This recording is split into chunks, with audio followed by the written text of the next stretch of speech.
सांस्कृतिक ख्रिस्टीय मण्डलीका देश विदेशमा छरिएर रहनुभएका मण्डलीमा उपस्थित भएर आफ्नो घर घरमा अनलाइन सेवामा संगतिको लागि जोडिनु भएका र मेरो यो सन्देशलाई सुन्नुहुने सबै प्रियजनहरूलाई प्रभु येशू ख्रिस्टको नाउँमा जय मसीह। हामी विगत केही हप्तादेखि आत्मिक युद्धको विषयमा चर्चा गरिराखेका छौं र यो आत्मिक युद्धको जुन श्रेणीबद्ध अध्ययनको यो आज अन्तिम भाग हो। त्यसकारण म धेरै लामो लिदिन, तर हामीले होशियारी साथ चाहिँ सुन्न पर्छ र यो श्रेणीबद्ध अध्ययनको 7-8 हप्ता मैले कति हप्तासम्म तपाईहरुलाई यो विषय वस्तुमा रहेर सिकाएँ। अनि यसमा तपाईको कहीं छुट्या छ भने तपाईले युट्युब जय मसी टिभी को युट्युब च्यानलमा गएर तपाईले यो सिरिज यो श्रेणीबद्ध अध्ययनलाई पनि तपाईहरुले चाहिँ हेर्न सक्नुहुन्छ। आउनुस् आज हामी एफिसी 6 अध्यायको 10 पदबाट हामीले 18 पदसम्म हेर्ने छौं। 10 पदबाट 18 पदसम्म एफिसी को पुस्तक 6 अध्यायको 10 पदबाट 18 पदसम्म। यहाँ यसरी छ, अब अन्त्यमा प्रभुमा र उहाँका शक्तिको सामर्थ्यमा बलवान हो, दियाबलसका युक्तिहरूका विरुद्धमा खडा हुन सक्नलाई परमेश्वरका सारा हात हतियार धारण गर, किनकि हामीहरूको युद्ध शरीर र रगतको विरुद्ध होइन, तर प्रधानताहरूका विरुद्ध, शक्तिहरूका विरुद्ध, वर्तमानका अन्धकारका सांसारिक शासकहरूका विरुद्ध र स्वर्गीय स्थानहरूमा भएका दुष्टाइका आत्मिक सेनाहरूका विरुद्ध हो। यसै कारण परमेश्वरका सारा हात हतियार उठाओ र यसरी खराब दिनको सामना गर्न सक र सबै काम गरेर खडा हुन सक्ने हो। यसकारण आफ्ना कम्मर सत्यले कसेर धार्मिकताको छातीपाता लाएर खडा हो र खुट्टामा मिलापको सुसमाचारको जुत्ता लाएर तयार हो। साथै विश्वासको ढाल उठाओ, जसबाट तिमीहरू दुष्टका सबै अग्निबाण निभाउन सक्नेछौ। मुक्तिको टोप लगाओ र पवित्र आत्माको तरबार ल्याओ, जो चाहिँ परमेश्वरको वचन हो। सारा प्रार्थना र निवेदन साथ सब समय पवित्र आत्मामा प्रार्थना गर।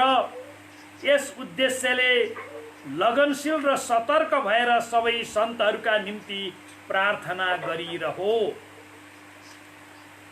आउनुस् हामी यो वचनको निम्ति प्रार्थना गर्नेछौं।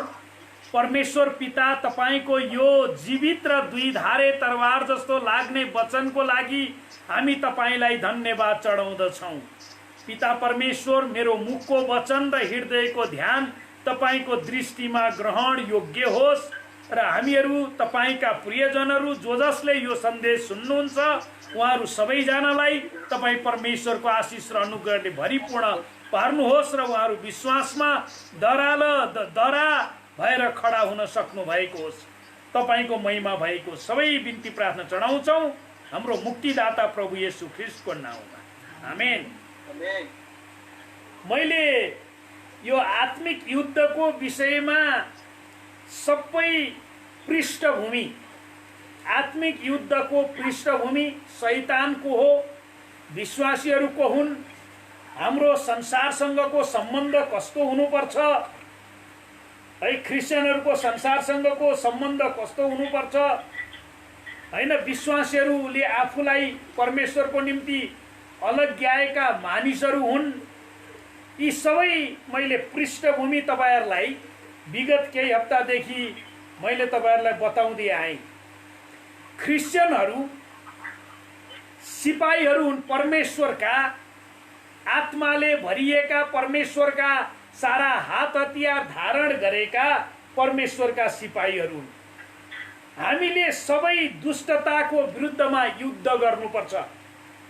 हाम्रो युद्ध आफ्नै शक्तिमा होइन, तर परमेश्वरको पवित्र आत्माको शक्ति र सामर्थ्यमा हो। हामीले कोरिन्थीको पत्र हेर्यौं भने 2 कोरिन्थी 10 अध्यायको 3 देखि 5 सम्मका पदहरू हेर्यौं भने त्यहाँ पनि हामीलाई स्पष्ट पारिएको छ। यहाँ यसरी छ, किनभने हामी संसारका हौं तापनि संसारिक लडाई त लड्दैनौं, किनकि हाम्रो युद्धका अस्त्र शस्त्र सांसारिक होइनन्, तर किल्लाहरू नाश गर्ने ईश्वरीय सामर्थ्य तिनमा छ। परमेश्वरका ज्ञानको विरुद्धमा खडा हुने बहसहरू र हरेक अहंकारपूर्ण बाधालाई हामी नाश गर्छौं र हरेक विचारलाई ख्रीष्टको आज्ञा पालन गर्नलाई बसमा पार्छौं। हामी परमेश्वरको सामर्थ्यबाट हामीले युद्ध लड्छौं। है, हामीले परमेश्वरले दिनुभएका सारा हात हतियारद्वारा हामी यो आत्मिक युद्ध लड्छौं। अघि हामीले एफिसी 6 अध्यायको 10 देखि 18 सम्म हामीले पढ्यौं। हामीले धारण गर्नुपर्ने हात हतियारको विषयमा त्यहाँ लेखिएको छ। 7 प्रकारका हात हतियारहरू दिइएको छ।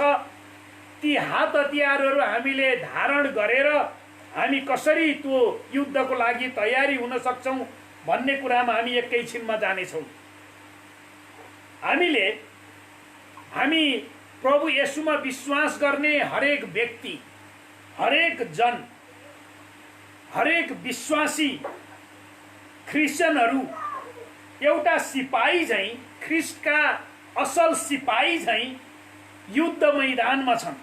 है, हामी कस्ता प्रकारका युद्ध हामीले गर्छौं त्यो पनि हामीले जान्न पर्छ।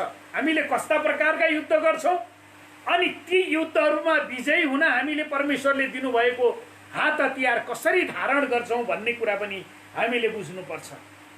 है, हाम्रो पहिलो युद्ध के हो भने असल सिपाहीहरू झैं दुःख कष्टहरू सहनु। है, असल सिपाहीले आफ्नो देशको लागि लड्दा उनले आफ्नो ज्यानको बाजी लगाएर लड्छ, दुःख कष्टसँग डराउँदैन। तपाईले सेनामा भर्ती भएर तालिम गर्नेहरूलाई सोध्नुहोस् तालिम गर्न कति दुःख छ। ब्रिटिश आर्मीमा जानेहरूलाई सोध्नुहोस् ब्रिटिश आर्मीमा जागिर खानलाई कति गाह्रो छ। कस्तो प्रकारको दौड गर्न पर्छ, कस्तो प्रकारको ट्रेनिङहरू लिन पर्छ, कस्तो प्रकारको कठिन यात्राहरू गर्नुपर्छ। त्यसै हामी सिपाही हुन सक्दैनौं, कष्ट भोग्न पर्छ। अनि यो कुरा 2 तिमोथी 2 अध्यायको 3 पदमा उल्लेख गरिएको छ। एउटा सिपाहीले जस्तै हामीले कष्ट सहन हामी तयार भयौं भने हामी यो युद्ध लड्न सक्छौं। यो युद्ध हामी लड्न सक्छौं। युद्ध लड्न मात्रै हामी तयार भयौं भने त्यसमा परमेश्वरले हामीलाई विजयी बनाउनुहुन्छ। यहाँ 2 तिमोथी 2 अध्यायको 3 पदमा भनिएको छ, ख्रीष्ट येशूका असल सिपाही झैं दुःख भोगमा हामीसँग सहभागी हौ। ख्रीष्ट येशूका असल सिपाही जस्तै जीवनमा आइपर्ने दुःख कष्ट क्रिस्चियनहरू सहन तयार हुनुपर्छ। हामीले आफूलाई एउटा परमेश्वरको मानिस, परमेश्वरको सिपाहीको रूपमा हामीले आफूलाई तयार गरेको कारण जीवनमा आइपर्न सक्ने हरेक परिस्थिति दुःख कष्टहरूलाई क्रिस्चियनहरूले सहन तयार हुनुपर्छ। त्यो युद्ध, त्यस्तो प्रकारको दुःख कष्टको युद्ध पनि हामी लड्न पर्छ। दोस्रो हामी लड्न पर्ने युद्ध सुसमाचारको निम्ति कष्ट सहने युद्ध पनि हामीले लड्न पर्छ। है, सुसमाचारको निम्ति कष्ट सहन। है, सुसमाचार सुनाउन त्यति सजिलो छैन। तपाईले सुसमाचार सुनाउँदा तपाईलाई चुनौती छ। तपाईलाई कति मानिसहरूले धम्की दिन सक्छन्। है, यो विषयमा मत्तीको सुसमाचार 5 अध्यायको 10 र 11 पदमा लेखेको कुरा म तपाईहरुको लागि पढ्न चाहन्छु। मत्तीको सुसमाचार 5 अध्यायको 10 देखि 12 सम्मका पदहरू। 10 देखि 12 सम्मका पदहरू 5 अध्यायको म तपाईहरुको निम्ति पढिदिन्छु। यहाँ यसरी छ, मत्ती 5 अध्यायको 10 देखि 12। धन्य धार्मिकताको निम्ति सताइनेहरू, किनभने स्वर्गको राज्य तिनीहरूको हो। धन्य हौ तिमीहरू जब मानिसहरूले मेरो खातिर तिमीहरूको निन्दा गर्नेछन् र सताउनेछन् र झुटा बोलेर तिमीहरूका विरुद्धमा सब किसिमका खराब कुरा भन्नेछन्। तब रमाओ र अत्यन्त खुसी हो, किनभने स्वर्गमा तिमीहरूको इनाम ठुलो हुनेछ। किनभने यसरी नै तिमीहरू भन्दा अघिका अगमवक्ताहरूलाई तिमीहरूले सताएका थिए। यहाँ एउटा शब्द के भनिएको छ भने सब किसिमका खराब कुरा भन्ने छन्।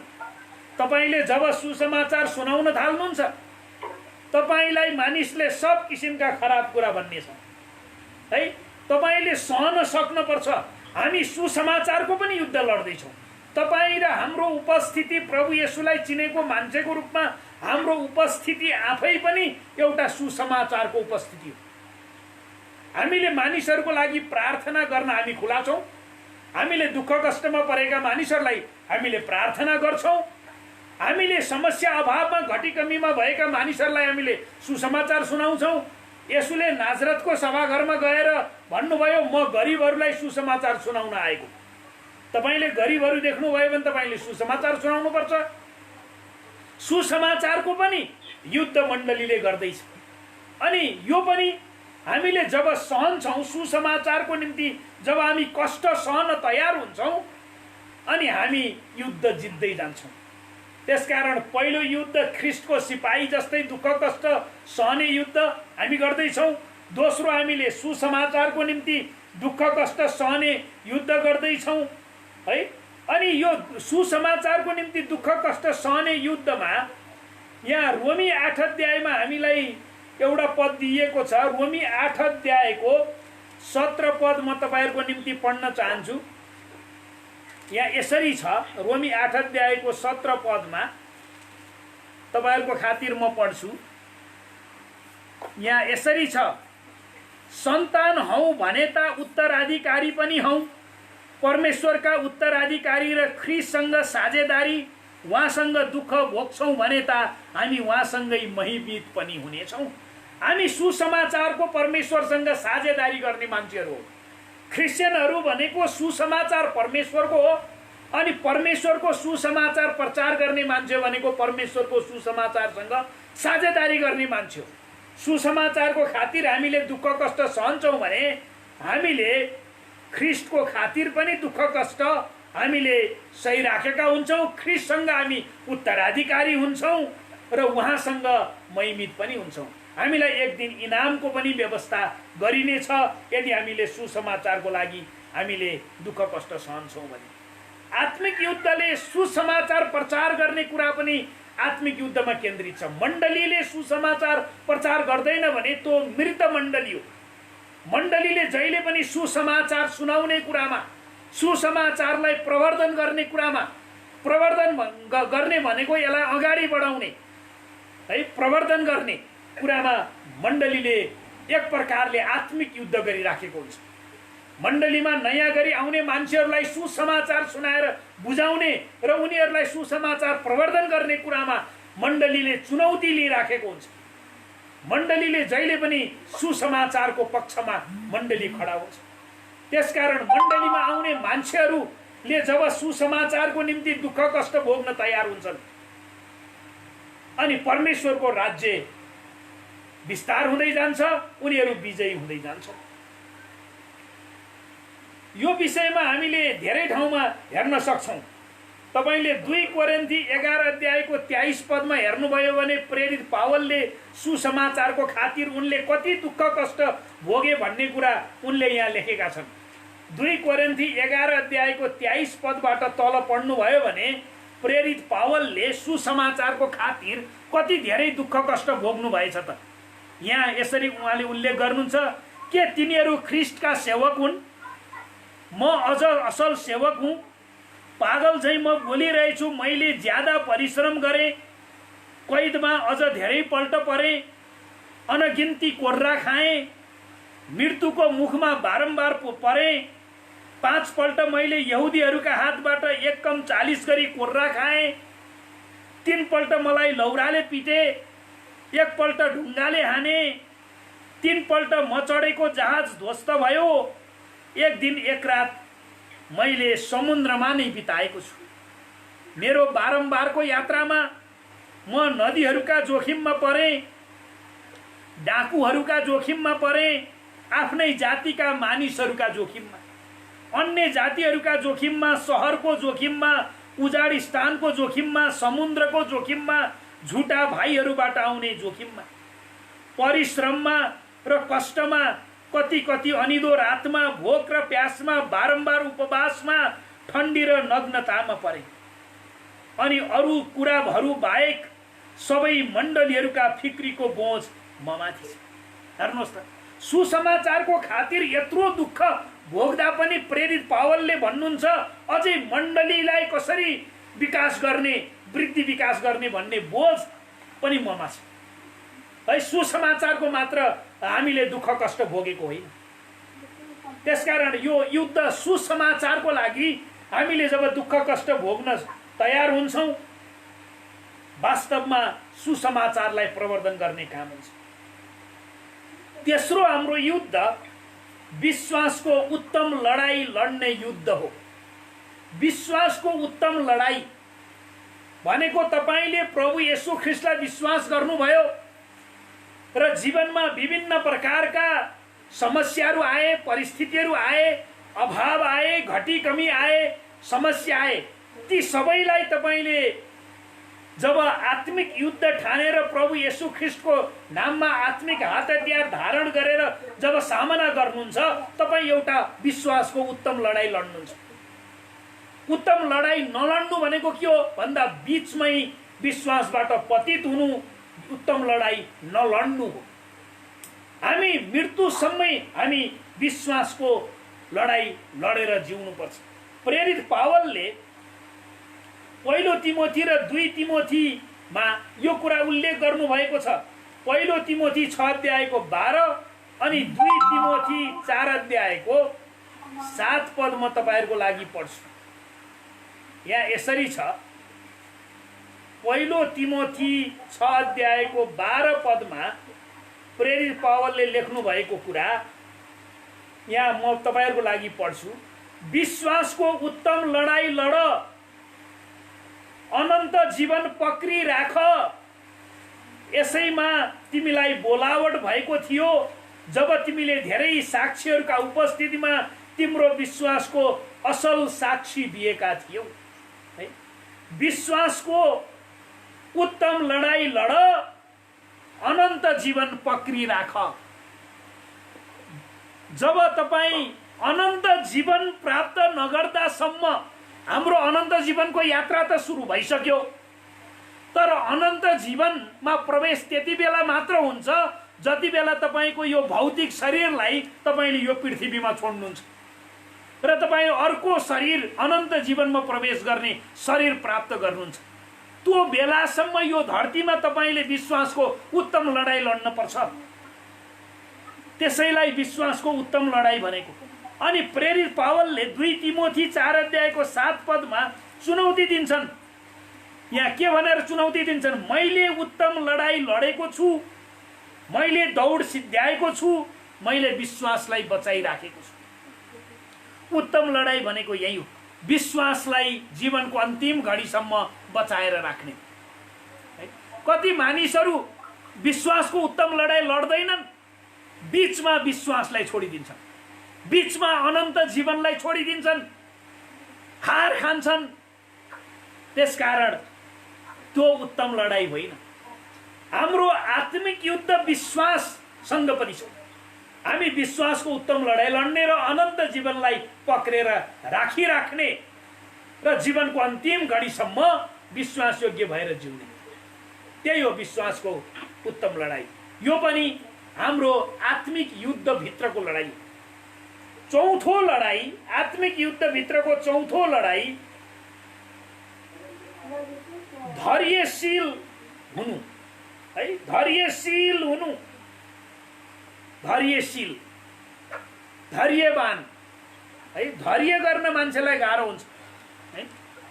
यहाँ के भनेको छ 18 पदमा, एफिसी 6 अध्यायको 18 पदमा हामीले पढेका छौँ, सारा प्रार्थना र निवेदन साथ सब समय पवित्र आत्मामा प्रार्थना गर, यस उद्देश्यले लगनशील र सतर्क भएर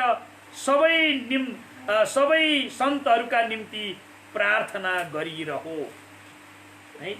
यहाँ हामीलाई लगनशील र धैर्यता हुनको लागि भनिएको छ। धैर्यशील हुन, हामी जीवनमा तपाईले हतारिएर अतालिएर कुनै कुरा तपाईले प्राप्त गर्न सक्नुहुन्न है। तपाई आत्तिएर चिन्ता फिक्री गरेर यो धरतीमा केही हुनेवाला पनि छैन है।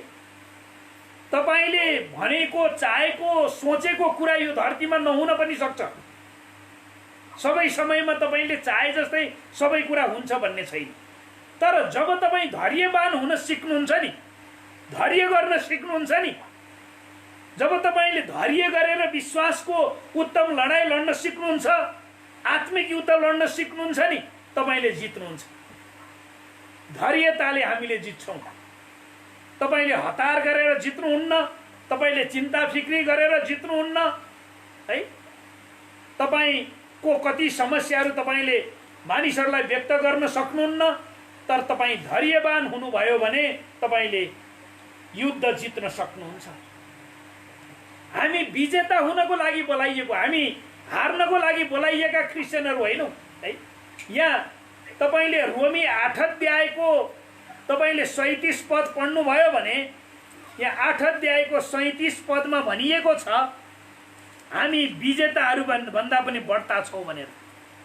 यी सबै कुरामा हामीलाई प्रेम गर्नुहुने द्वारा हामी विजेताहरू भन्दा पनि अझ बढी छौँ। हामी विजेताहरू भन्दा पनि अझ बढी छौँ। हामीलाई विजयी हुनको लागि परमेश्वरले बोलाउनु भएको। हामी विजयी हुन्छौँ, तर हामीले कष्ट सहन तयार हुन पर्यो। कष्ट सहन जीवनमा आउँदा हामी धैर्यवान हुन तयार हुन पर्यो। हामी विश्वासलाई बचाइराख्न र अनन्त जीवनलाई पक्रिरहन तयार हुन पर्यो, अनि हामीले युद्ध जित्छौँ। हामीलाई परमेश्वरले विजयी बन्न बोलाउनु भएको। 1 कोरिन्थी 15 अध्यायको 57 पदमा तपाईले हेर्नुभयो भने, 1 कोरिन्थी 15 अध्यायको 57 पदमा यहाँ यसरी भनिएको छ। 1 कोरिन्थी 15 अध्यायको 57 मा, तर परमेश्वरलाई धन्यवाद होस् जसले हामीलाई हाम्रा प्रभु येशू ख्रीष्टद्वारा विजय दिनुहुन्छ है। परमेश्वरलाई धन्यवाद होस्, उहाँले आफ्नो एकमात्र पुत्र प्रभु येशू ख्रीष्टद्वारा तपाईलाई र हामीलाई विजय दिनुहुन्छ। हामी विजय अवश्य हुन्छौँ। हामी कुनै पनि हालतमा विजयी हुन्छौँ। तर विजयी हुनलाई तपाईँ हार मान्न भएन। तपाईँ धैर्यवान हुन पर्यो। तपाईँ विश्वासलाई समाति राख्न पर्यो। अनन्त जीवनलाई पक्रि राख्न पर्यो। सुसमाचारको खातिर दुःख कष्ट सहन पर्यो। परमेश्वरको सिपाही जस्तै कष्ट सहन तयार हुन पर्यो। विजय सुनिश्चित छ। हामीलाई परमेश्वरले विजय दिनुहुन्छ। अर्को हाम्रो युद्ध अर्को भनेको सुसमाचारको रक्षा गर्न भनेको छ। हेर्नुहोस् त, फिलिप्पी 1 अध्यायको 16 पद पढ्नुभयो भने हामीलाई यहाँ सुसमाचारको रक्षा गर्न पनि भनेको छ है। यो पनि हाम्रो एउटा युद्ध। फिलिप्पी 1 अध्यायको 16 पद, सुसमाचारको सुरक्षाको निम्ति म यहाँ छु भनी जान्नेहरूले यो काम प्रेमले गर्छन्। सुसमाचारको सुरक्षा, सुसमाचार मैले बारम्बार मण्डलीमा भन्दै आएको छु। सुसमाचार परमेश्वरको, स्वर्गका परमेश्वरको हामी सुसमाचारका सेवक हौं। अहिले यो सुसमाचारको सुरक्षा गर्ने जिम्मा परमेश्वरले स्वर्गदूतलाई नदिएर तपाईलाई र मलाई दिनुभएको छ। जब तपाईँ र म सुसमाचार अनुसार जिउँछौं, सुसमाचारको सुरक्षा हुन्छ। जब तपाईँ र म सुसमाचार अनुसार जिउँदैनौं, सुसमाचारको सुरक्षा हुँदैन। त्यसकारण सुसमाचारको सुरक्षा गर्ने कुरा पनि आत्मिक युद्धभित्रको एउटा प्रमुख युद्ध हो। हामीले सुसमाचार जुन स्वर्गका परमेश्वरले तपाईँ र मेरो हातमा दिनुभएको छ, यो सुसमाचारको विषयमा हामीले बुझ्नुपर्छ। सुसमाचारले मान्छेको जीवन बदल्छ, सुसमाचारले मान्छेको जीवनमा चङ्गाई ल्याउँछ, सुसमाचारले मान्छेको जीवनमा अनन्त जीवनको ढोका खोल्छ। सुसमाचारले गरिबीलाई अन्त्य गर्छ। तपाईलाई थाहा छ, नाजरतको सभाघरमा येशूले प्रचार गर्दा भन्नुभयो, म गरिबहरूलाई सुसमाचार सुनाउन आएँ। मैले भनेको होइन, येशू प्रभुले भने, म गरिबहरूलाई सुसमाचार सुनाउन आएँ। नाजरतको सभाघरमा येशूले सबभन्दा पहिलो पटक आफ्नो सन्देश प्रचार गर्दा भन्नुभएको छ, म गरिबहरूलाई सुसमाचार सुनाउन आएँ।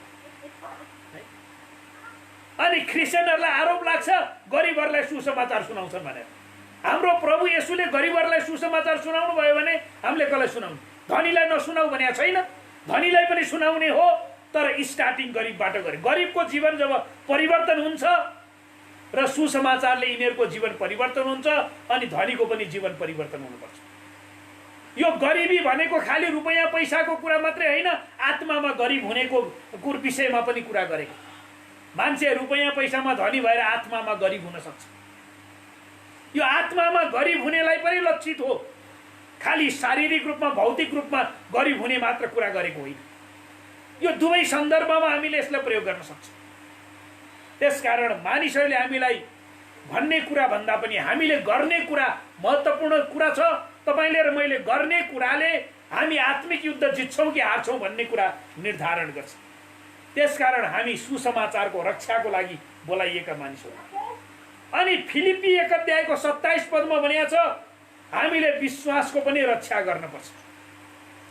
यहाँ हेर्नुहोस् त, 1 अध्यायको फिलिप्पी 1 अध्यायको 27 मा केवल तिमीहरूको जीवनको चाल ख्रिस्टको सुसमाचारको योग्य होस्, चाहे म आएर तिमीहरूलाई देखूं, चाहे अनुपस्थित रहूं, म तिमीहरूका बारेमा यही कुरा जान्न चाहन्छु, सुन्न चाहन्छु कि तिमीहरू एउटै आत्मामा दृढ बनी खडा भएका छौ र एउटै मनका भई सुसमाचारको विश्वासको निम्ति मिलेर परिश्रम गर्छौ। विश्वासको रक्षा पनि आत्मिक युद्ध भित्रको युद्ध हो। तपाईले जुन विश्वास येशू प्रभुमा गर्नु भएको छ, त्यो विश्वासको रक्षा पनि आत्मिक युद्ध हो। मैले मेरो जीवनकालमा देखेको छु, जवानी अवस्थामा प्रभुको पछि लाग्ने मान्छेहरू बुढेसकालमा प्रभु येशूलाई छोडेका छन्। त्यो दुःख लाग्दो कुरो, उनीहरू आत्मिक युद्ध लड्न सकेनन् र जीवनको अन्तिम समयमा आएर हार खाए र शैतानको हातमा आफूलाई अर्पण गरे। है, यो दुःख लाग्दो कुरो। हामीले हाम्रो विश्वासलाई रक्षा गर्नुपर्छ। यो आत्मिक युद्धले विश्वासलाई बिगार्ने कुरा शैतानले तपाईँ र मेरो जीवनमा ल्याउन सक्छ, तर जब हामी आत्मिक युद्ध दृढता साथ लड्छौं अनि हामीले आत्मिक युद्ध जित्छौं। त्यति मात्रै होइन, हामी विरोधीहरूसँग केही कुरामा पनि डराउँदैनौँ। है, हाम्रो विरोधी, हाम्रो शत्रु शैतान हो भन्ने कुरा मैले तपाईलाई मेरो यो श्रेणीबद्ध अध्ययनमा केही समय अगाडि शैतानको विषयमा विस्तृत अध्ययन गराएको छु। हाम्रो काम भनेको विरोधीसँग नडराउने। यहाँ 28 पदमा, फिलिप्पी 1 अध्यायको 28 पदमा छ, र विरोधीहरूसँग केही कुरामा डराउँदैनौ, तिनीहरूका निम्ति यो विनाशको लक्षण हो, तर तिमीहरूका निम्ति चाहिँ मुक्तिको प्रत्यक्ष लक्षण हो, जुन मुक्ति चाहिँ परमेश्वरबाट हो। हामी हाम्रो विरोधी शैतान दियाबलसँग हामी डराउँदैनौँ। है, शैतानको विरोध गरे पुग्छ। शैतानसँग येशू प्रभु लडिसक्नु भएको छ, त्यसको शिर कुच्चिसकेको छ, त्यो उठ्न नसक्ने गरी शैतान पछाडिएको छ। युद्ध हामीले जितिसकेका छौँ, तर हामी परमेश्वरको आत्माले भरिएर हामी निडर भएर खडा हुन पर्ने चुनौती छ। मण्डलीको लागि परमेश्वरका सारा हात हतियार धारण गर्न दृढतासँग स्थिर भइरहन पर्ने आवश्यकता छ। परमेश्वरको सारा हात हतियार के हो त? सबभन्दा पहिला मुक्तिको टोप है, मुक्तिको टोप। तपाईले मोटरसाइकल चलाउँदा हेलमेट लाउनुहुन्छ। तपाईले आत्मिक युद्ध लड्दा सबभन्दा पहिला तपाईले मुक्तिको टोप लाउनुपर्छ। हामीलाई मुक्ति प्रभु येशूले दिनुभएको छ। कल्वरीको क्रुसको प्रभु येशू ख्रीष्टको बलिदान हाम्रो मुक्तिको निम्ति हो। प्रभु येशू ख्रीष्टलाई विश्वास गर्ने र आफ्नो जीवन अर्पण गर्ने मान्छेले मात्र मुक्ति पाउँछ। त्यसका पापहरू क्षमा हुन्छन्, त्यो स्वर्गको राज्यको हकदार हुन्छ, परमेश्वरको सन्तान बन्छ। त्यो मुक्तिको टोप, हेलमेट लाउनु पर्यो, मुक्तिको हेलमेट। अनि दोस्रो हतियार धार्मिकताको छातीपाता है। परमेश्वरको, हाम्रो आफ्नै धार्मिकतामा होइन है। मान्छेलाई धर्मी बन्न मन लाग्छ, अचल मान्छेलाई धर्मी बन्न मन लाग्छ, अझै धर्मी भएको देखाउन अझै बढ्ता मन लाग्छ है। धर्मी बन्न पनि मन लाग्छ, अझै धर्मी भएको देखाउन पनि मन लाग्छ है। मान्छेले मलाई देख्दाखेरि धर्मी जस्तो देख्नु है, त्यस्तो प्रकारको सोचाइ मान्छेमा हुन्छ। तर वास्तवमा हाम्रो धार्मिकता प्रभु येशू ख्रीष्टबाट आएको हुन्छ। हामी आफ्नै धार्मिकतामा हामीले घमण्ड गर्दैनौँ, हामीले प्रभु येशू ख्रीष्टबाट प्राप्त गरेको धार्मिकतामा हामीले घमण्ड गर्छौँ, प्रभु येशू ख्रीष्टमा घमण्ड गर्छौँ। हामी आफ्नै होइनौँ, हामी मोल तिरेर किनिएका हौँ, येशू ख्रीष्टको रगतले किनिएका हौँ र उहाँको धार्मिकता हामीले धारण गर्नुपर्छ। येशू प्रभुको धार्मिकता जब तपाईले धारण गर्नुहुन्छ, त्यही हो धार्मिकताको छातीपाता है। धार्मिकताको छातीपाता। तपाईले पुरानो करारमा पुजारीको पोसाक हेर्नुभयो भने पुजारीको पोसाक बनाउँदाखेरि यो छातीपातालाई विशेष किसिमले बनाइएको हुन्थ्यो, सुनले मोहरेर बनाइएको हुन्थ्यो ताकि पुजारी धर्मी देखियोस्। अहिले यो धार्मिकताको छातीपाता भनेर यहाँ किन भनेको भन्दा हामीले पुरानो करारको जस्तो पुजारीको पोसाक लाउँदैनौँ। प्रभु येशू ख्रीष्टको धार्मिकतालाई हामीले धारण गरेको कारण त्यसले तपाईलाई मलाई सुरक्षा गर्छ। हामीलाई कसैले आक्रमण गर्यो भने धार्मिकताको छातीपाताले जोगाउँछ, मुक्तिको टोपले जोगाउँछ। तेस्रो हतियार विश्वासको ढाल है। तपाईले पुलिसले आन्दोलनमा देख्नुहुन्छ, अचल एउटा चाहिँ यसो प्लास्टिकको अथवा बाँसको, पहिला बाँसको चोयाको बनाएको लिन्थ्यो बेतको, अहिले चाहिँ अर्कै विकासे आछ हैन। विकासे चाहिँ आन्दोलन भएको बेलामा चाहिँ पुलिसले एउटा हातले समातेर सिसा जस्तो यसो गर्छ, त्यसलाई भन्छ ढाल। त्यस्तै हामीले हाम्रो विश्वासलाई प्रयोग गर्नुपर्छ। हामी परमेश्वरमा हाम्रो विश्वास भएको कारण तपाईले विश्वासले युद्ध जित्न सक्नुहुन्छ, तपाईलाई विश्वासले बचाउँछ। त्यसकारण तपाईले विश्वासलाई प्रयोग गर्न सक्नु पर्यो। तपाईको जीवनमा आउने हरेक परिस्थितिमा विश्वासको ढाल उठाओ भने हामीले विश्वासलाई प्रयोग गर्नुपर्छ। तपाईँ सायद चाहे दियावलसको सामना गर्न परोस्, चाहे कुनै भूत प्रेत लागेका हैन, दुष्टात्माले दुःख दिएका मान्छेहरूको लागि प्रार्थना गर्न पर्ने परिस्थिति आओस्, तपाईले विश्वासलाई प्रयोग गर्नुपर्छ, विश्वासको ढाल उठाउनुपर्छ। तेस्रो हतियार सुन्नुभयो, धार्मिकताको यो मुक्तिको टोप, धार्मिकताको छातीपाता, विश्वासको ढाल। चौथो सत्यको हैन, यो चाहिँ पटुका भनिएको छ। यहाँ के को पटुका भनिएको छ भने म तपाईलाई पढेर सुनाउँछु। यहाँ मुक्तिको टोप है, मुक्तिको टोप, अनि पवित्र आत्माको तरवार हैन, विश्वासको ढाल, मिलापको सुसमाचारको जुत्ता, धार्मिकताको छातीपाता, अनि यो सत्यताको पटुका। पटुकाले कम्मर कस्ने भन्छ है, आफ्नो कम्मर सत्यले कसेर है, सत्यताको पटुका, परमेश्वरको सत्यताको पटुकामा। पटुकाले तपाईले चाहिँ नि, मान्छेले पटुका बाँध्छन्, पहिला पटुका बाँध्ने चलन थियो हैन। मान्छे काम गर्न पर्थ्यो अनि ढाड दुख्थ्यो, पटुका बाँधेपछि ढाड दुख्दैन सुरक्षा गर्छौँ। हामी क्रिस्चियनहरूले युद्ध गर्दा सत्यको पटुका बाँध्छौँ है, सत्यको पटुका। हामी सत्यतामा चल्नुपर्छ, जीवनको रहन सहनमा सत्यतामा चल्नुपर्छ। सत्यको पटुका यो चौथो हतियार हो। अब पाँचौं हतियार मिलापको सुसमाचारको जुत्ता है। तपाईले याद गर्नुहोस्, मुक्तिको टोप, धार्मिकताको छातीपाता, विश्वासको ढाल, अनि सत्यको पटुका, अनि मिलापको सुसमाचारको जुत्ता है। यो सुसमाचारको जुत्ताले मान्छेलाई मिलापमा ल्याउँछ है। हामीले सुसमाचार सुनाएर मान्छेसँग मिलाप गर्छौँ। हामीले शत्रुलाई पनि सुसमाचार सुनाउँछौँ हामीले है। हामीले सबलाई सुसमाचार सुनाउँछौँ। सुसमाचारको मिलापको जुत्ता, यो पाँचवटा हात हतियार हामीले धारण गर्ने हात हतियार हो।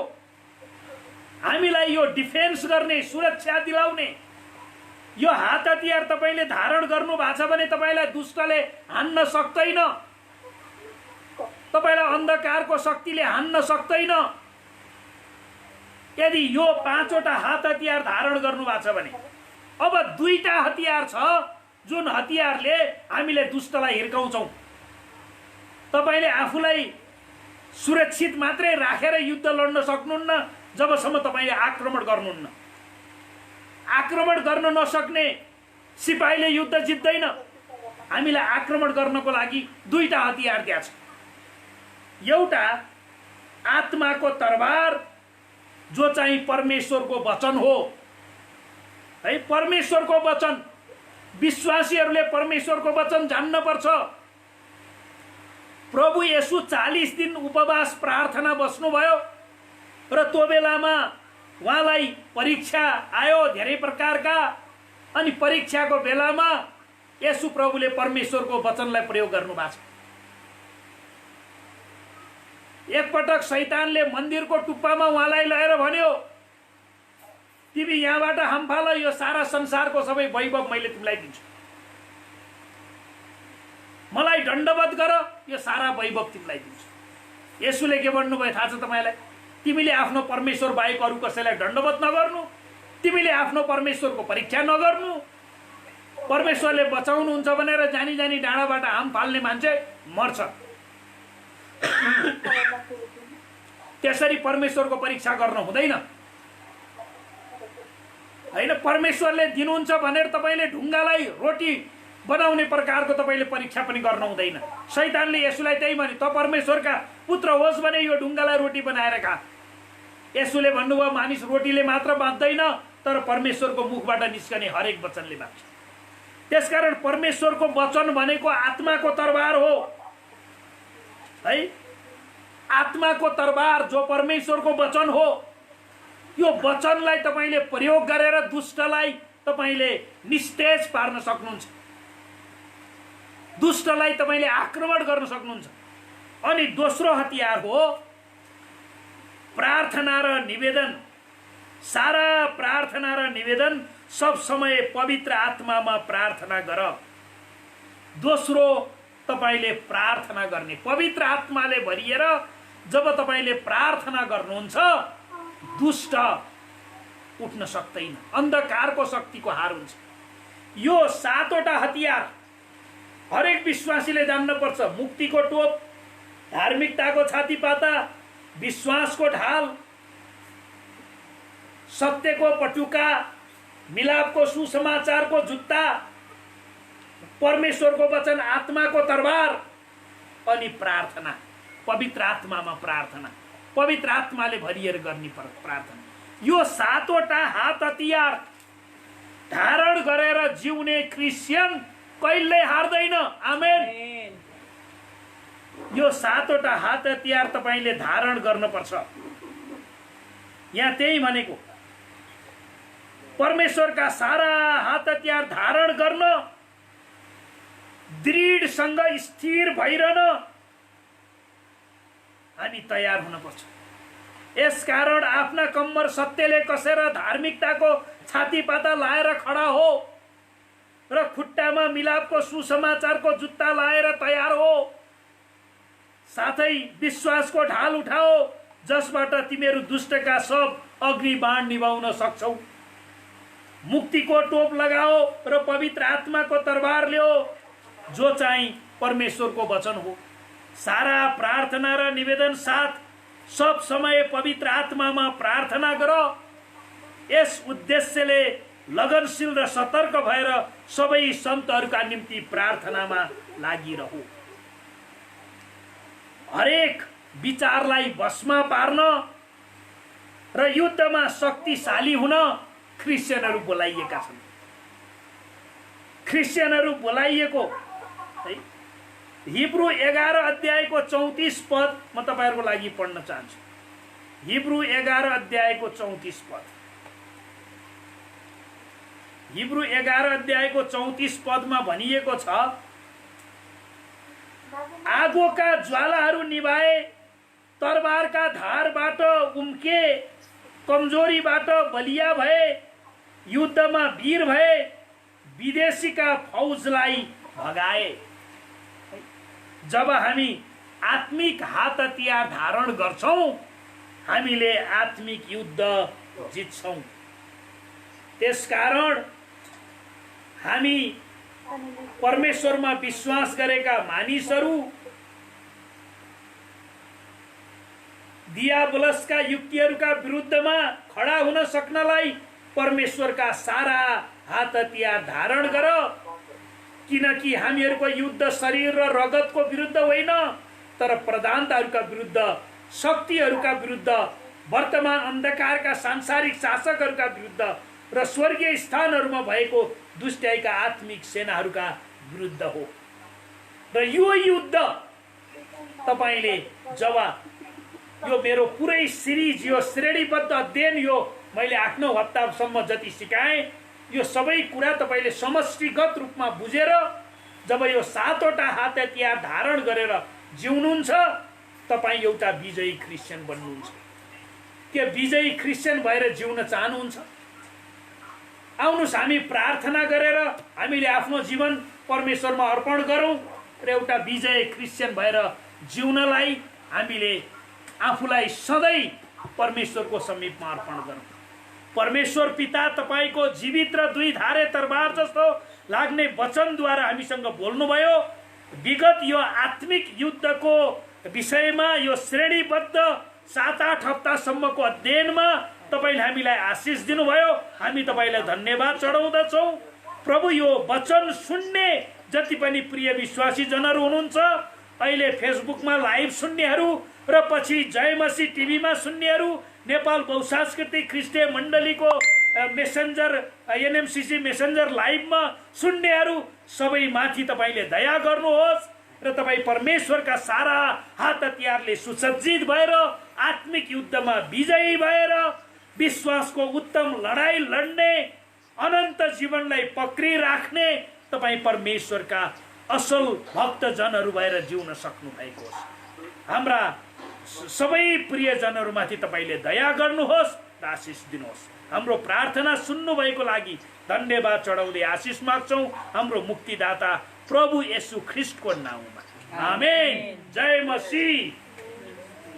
परमेश्वरले तपाईहरुलाई आशिष दिनु भएको होस्।